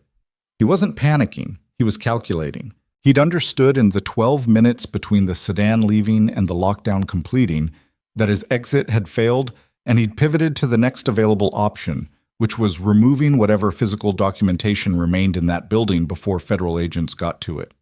He destroyed 4 folders before Steele reached him.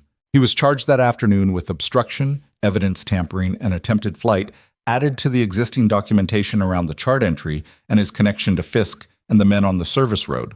The federal prosecutor handling the case, not Weiss, who was still in a secured medical facility in Helena, but a colleague who had been briefed on everything, told Roe that the destroyed files were unlikely to be critical because most of the relevant financial documentation had already been imaged during the preliminary audit 14 months ago. 14 months ago. When Emily had arrived in Ralston, she thought about that. She thought about it again that evening, sitting in her apartment for the first time in what felt like a different version of her life, with the particular exhaustion of someone who has run a very long distance and has only now stopped moving long enough to understand how far they've come. The apartment was small and tidy, in the specific way of someone who didn't accumulate things. A a habit from years of living in places where accumulation meant weight you'd eventually have to carry. A bookshelf, mostly medical references and a few novels she'd read twice. A kitchen table she used as a desk. A window that looked out at the edge of Ralston's main street, which at 8 p.m. was quiet in the way small towns were quiet. Not empty, but settled, finished with the day. Her phone had 47 unread messages. She'd read 11 of them and stopped. She made coffee, which she didn't need and drank anyway, and sat at the table and tried to organize what she knew into a shape that made sense. Weiss had known her name. That was the piece she kept returning to. Someone had told a federal prosecutor running a protected investigation into a multi-facility fraud network, that there was a nurse in Ralston, Montana, at one of the network's primary nodes, who had a background that made her specifically equipped to handle what he'd need if he made it that far. Someone had decided at some point in the last 14 months that Emily Carter's presence in this town was not incidental. She had 3 guesses about who Marcus had told. She didn't pursue any of them tonight. What she knew, concretely, was this. Weiss was alive. The evidence he'd carried, embedded in a waterproof medical adhesive patch on his lower back, which Felicia the transport nurse had found during the transfer prep, and which contained a microdrive holding 14 months of financial documentation, had been received by the Helena field office at approximately 10 a.m. The grand jury that had been waiting since October 11th had reconvened at 2 p.m. Rowe had told her this in a text at 6:30, which was the most informal communication they'd had. The rest of it, the full scope of the network, the architect Rowe hadn't named, the 6 facilities and $4 million, and the shell companies in 2 states and an overseas territory, that was the work of other people now. Emily had handed Weiss to Felicia at the ambulance bay, and Felicia had said, "We've got him," and that was where Emily's direct involvement ended. She was trying to decide how she felt about that when her phone rang. Not Marcus, not Rowe. A number she recognized because she'd looked at it enough times in the past few years to have memorized it, despite never calling it, which was the kind of thing she did without deciding to. She answered. "Emily?" The voice was older than she remembered, or she was hearing it differently now. "I heard you had a long night." A General Patricia Oakes had retired 18 months ago from a position that didn't appear in any public record. She had a house in Colorado and a habit of calling people she'd trained at times that suggested she hadn't entirely retired from thinking like the person she used to be. "General," Emily said, "it's Patricia now. I've asked you before." Patricia. It still felt strange. Some categories of address didn't reassign easily. "Did you know he was coming here?" A pause. Not a surprised pause. A considered one. "I knew Weiss had your name. I didn't know what he'd decide to do with it." "Did you give it to him?" "I gave it to someone who gave it to someone." Another pause. "I thought you should know that Weiss specifically requested you. He'd read the preliminary audit. He knew Kessler Valley was the largest node. He knew that if he didn't make it to Helena and the operation depended on what he could do at point of crisis, he wanted someone at that hospital who wasn't part of the system he was documenting." Emily thought about that. About being a contingency in someone else's plan without knowing it. About the 14 months she'd spent being looked through in a hospital that turned out to be wired into a federal fraud network, doing her job, documenting her observations, filing her timestamps, building a record that turned out to matter in ways she hadn't known. "You could have told me," she said. "I could have," Patricia said. "And you would have left." Emily opened her mouth, closed it. She thought about whether that was true and concluded, honestly, that it probably was. She'd come to Ralston for quiet. If she'd known the quiet was a cover for something else, she'd have found a different kind of quiet. She'd have run from the usefulness, which was the thing she'd been running from for 14 months without knowing that's what it was. "I'm tired of being someone's contingency," she said. "I know."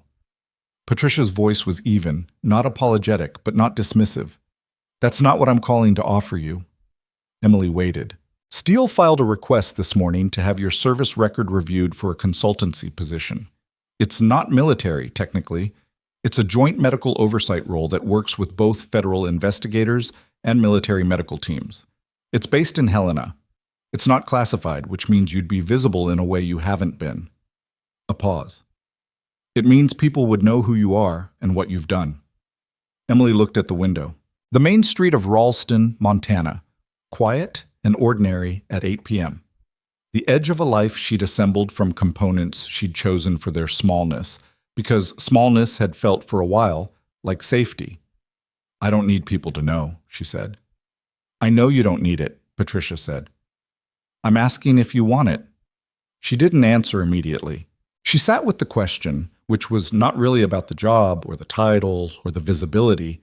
It was about whether she was done trying to take up less space than she occupied, done calibrating herself to fit inside other people's assessments of what she was and what she could be trusted to handle. She thought about Ricky, the 24-year-old tech who'd held the light steady and not moved.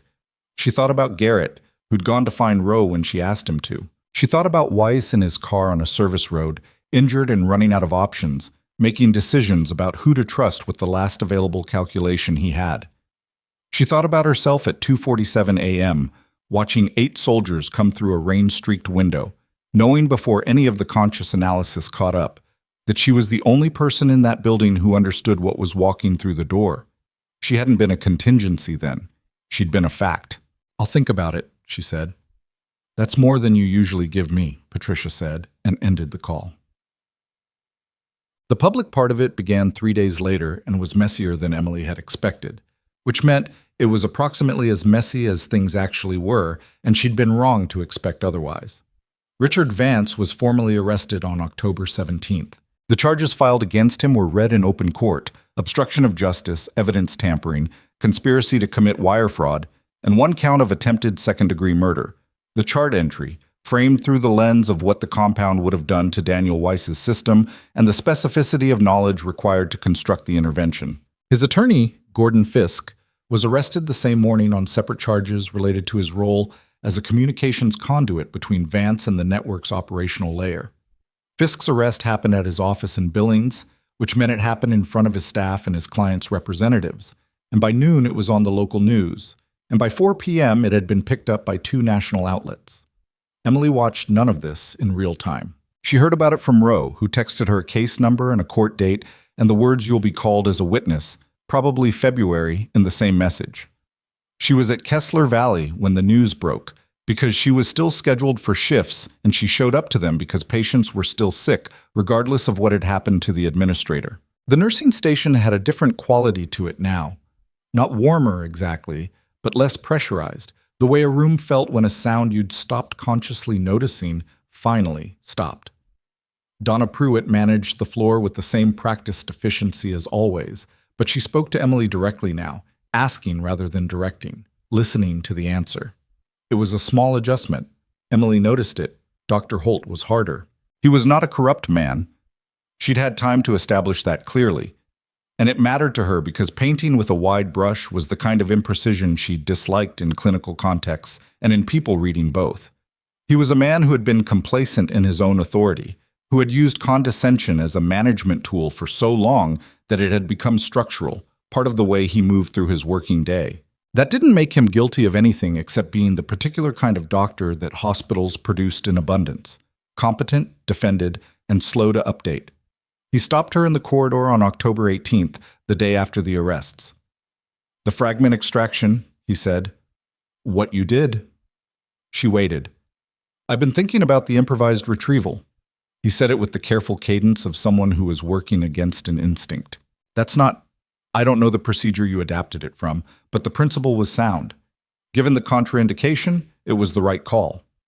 It wasn't an apology, it was an acknowledgement, which for Marcus Holt was probably more costly.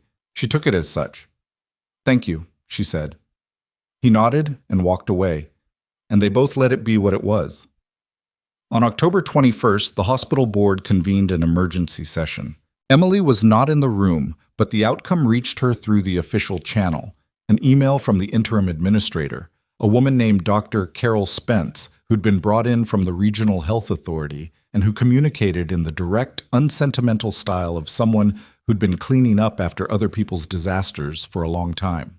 The email contained 3 things: a formal acknowledgement that Emily's removal from the trauma room on October 14th had been improper and harmful to patient safety, a statement that all documentation from that event had been corrected to accurately reflect the clinical sequence, and an offer, a real one in writing, for Emily to move from her current rotation into the newly created position of Emergency Response Coordinator, effective the 1st of November. The position had not existed before October 14th. It would involve clinical protocol development, staff training in mass casualty and high acuity situations, and direct coordination with regional emergency services. It paid significantly more than her current rate. It came with authority to override clinical decisions that endangered patient safety, which was language that had been put into the job description deliberately, she understood, by someone who knew what had happened and wanted to make certain it couldn't happen the same way again. She read the email 3 times. Then she went back to work and read it a 4th time on her break. On October 24th, she went to Helena, not for the investigation that was ongoing, and her formal witness statement had already been given, but because Daniel Weiss had asked to see her. The request came through Rowe, who passed it along without commentary, which meant Rowe thought it was worth doing. The secured floor at Helena Regional was quieter than Kessler Valley had been on its quietest shift. A different texture of quiet, monitored, controlled, with the specific stillness of a place where the people inside it were valuable and the people outside were aware of this. A federal marshal checked her ID at the elevator and again at the floor entrance, and she let him and didn't take it personally. Weiss was sitting up when she came in. He was 41, with the particular thinness of someone who'd lost weight recently and hadn't had time to recover it, and dark eyes that tracked her from the doorway with a sharpness that told her he'd been doing this, assessing, calculating, reading rooms, for a very long time. His color was better than it had been on October 14th. Significantly better, which meant the pressure had held, and the fragments had been all of it, and there were no delayed complications she needed to worry about. She stood at the foot of his bed and did a clinical scan out of habit, and then made herself stop, because she was here for a different reason. "Emily Carter," he said. His voice was rougher than she'd expected. The aftermath of the tube that had been placed during transport, probably, or just general damage from 3 days of moving while injured. "Mr. Weiss." "Dan." He shifted slightly against the pillow. "I'm told you used a bent needle and a hemostat. Rose said you had 20 minutes. Closer to 30. I wasn't precise about it at the time." Something happened in his face that was the beginning of a smile, and then reconsidered itself. "I knew you were there. I knew someone was there. I could hear you talking to the tech. I couldn't hear the words, just the cadence." He paused. "It was calm. You sounded calm." "I've learned to sound calm," she said. "It's not the same thing." He looked at her for a moment. "No," he said. "I imagine it isn't." She pulled the chair from the corner of the room. It scraped against the linoleum, an ordinary sound, and sat down. They were quiet for a moment, 2 people who had shared a crisis from different angles and were now sitting in the ordinary aftermath of it, which was always stranger than the crisis itself. "Someone told you I'd be there," she said. "Yes." "Did they tell you why I was there?" "In Ralston. They told me you needed somewhere quiet." He said it without any particular weight, just information. "They told me you were someone who'd done significant things and had chosen to do a smaller thing for a while, and that if I made it to that hospital, I should ask for you by name." She thought about that, about what it meant that her choice to step back, her genuine, personal choice, made after years of sustained intensity, had been read by someone as a positioning rather than a retreat. Not used against her, just noted, filed, incorporated into a larger map she hadn't known she was on. She should have been angry. She was, a little, but under the anger was something more complicated, something that had to do with the fact that she'd been seen clearly by someone, even when she was trying not to be visible, and that being seen clearly was not always a threat. Sometimes it was the reason you were still standing. "The evidence," she said, "the grand jury. Reconvened on the 14th. We presented on the 16th. He was quiet for a moment. 11 indictments. The network runs through 7 facilities now. We found an 8th after I got here. The architect is a man named Gregor Vale, who's been operating a private logistics company in the healthcare sector for 9 years and has never once appeared in any investigative report because he was very careful about the distance between himself and the nodes." A pause. "He was arrested in Phoenix on October 20th. Gregor Vale, the name Rowe hadn't given her." "Vance knew him?" she asked. Vance was recruited by him in 2019.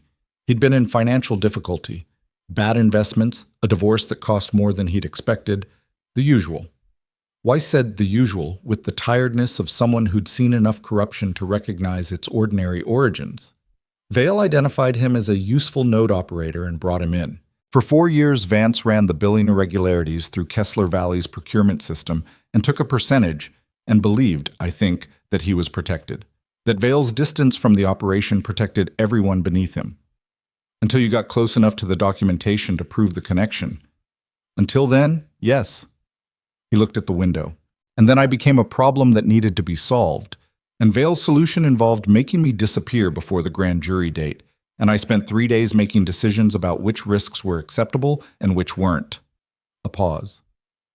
Ralston was a risk. I knew what the facility was. I knew who ran it. I also knew I was out of options. And I knew that the one resource inside that building that wasn't part of the network was a nurse with a background that Vale didn't know about and couldn't have planned for. Emily thought about that, about being the variable that wasn't on someone else's map, about the strange specific value of being the thing that power had decided wasn't worth watching.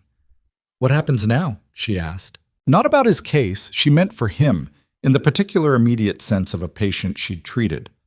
Another 3 weeks in here, probably. Then testimony. Then he stopped. Then I figure out what I do after the thing I've been doing for 2 years is finished. He looked at her with the directness of someone who'd given up on conversational cushioning sometime around day 2 of running injured through Montana. You're going to take the coordinator position. It wasn't a question. How do you know about that? Roe mentioned it. He almost smiled again, more successfully this time. She said you hadn't decided yet. I told her you'd take it. You don't know me well enough to... You came back, he said.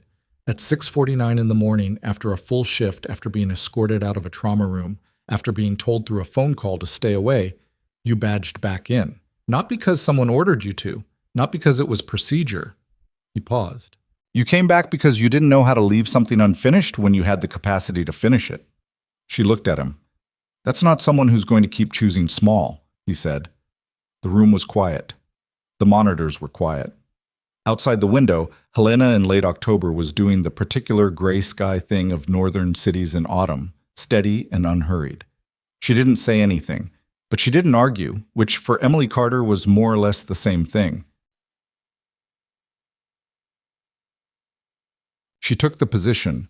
She gave Interim Administrator Spence her answer on October 28th, in a brief conversation that Spence received with professional satisfaction and zero sentimentality, which Emily appreciated.